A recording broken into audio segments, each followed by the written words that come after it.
नमस्कार मंडळी, आज आपण आलोय साई भंडाऱ्याला। साई नामाचा गजर, टाळ मृदुंगाचा नाद आणि भक्तीनं भारलेलं शित्तूर गाव दरवर्षी साई अंगणमध्ये भरतो हा श्रद्धेचा साई भंडारा। शित्तूर गावातील हे अत्यंत प्रेमळ, मायाळू आणि श्रद्धाळू पाटील कुटुंब यांच्या घराचे दरवाजे सगळ्यांसाठीच नेहमी उघडे असतात। या घरातील स्त्रिया अगदी लहान मुलांपासून थोरा मोठ्यांचा आदर करतात, सगळ्यांचे अगदी प्रेमाने मायेने स्वागत करतात आणि त्यांचेच संस्कार त्यांच्या मुलांमध्ये सुद्धा दिसून येतात। तसेच गावासाठी नेहमीच कार्यरत असलेले या घरातील पुरुष, हे कुटुंब म्हणजे प्रेम, माया, आदर आणि एकी असलेलं एक आदर्श कुटुंब आणि यांच्याकडूनच ही सुंदर परंपरा गेली कित्येक वर्ष जपली आहे। त्या दिवशी गावात फक्त माणसं नसतात, तर एकत्र येतात भावना, भक्ती आणि साईंची कृपा।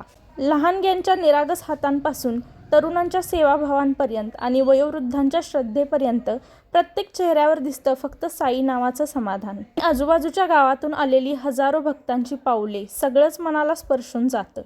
4000हून अधिक भाविकांसाठी केलं जाणारं अन्नदान हे फक्त जेवण नसतं, ती असते सेवा, ती असते भक्ती आणि तीच असते खरी साईंची शिकवण।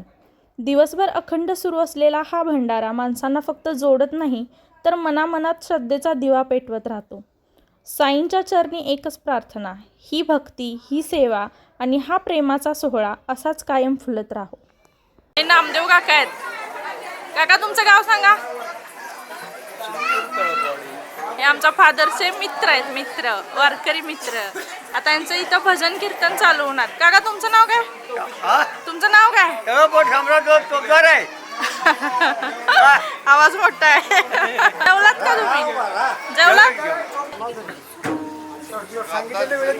असं ते मेकअप वगैरे काही केलेलं नाही।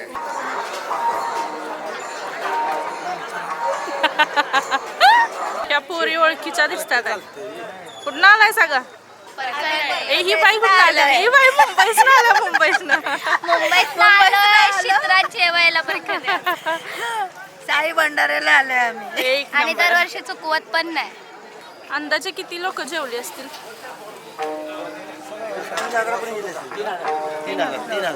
3000। काय काका, हायसा कुठे? प्रसादामध्ये साईबाबांचा जेवला काय तुम्ही? जेवलो। हे मंडळाचे कार्यकर्ते पृथ्वीराज पाटील। काय लाईव्ह? काय नाही, लाईव्ह सुरू आहे। जेवलास तू? अजून नाही जेवलास?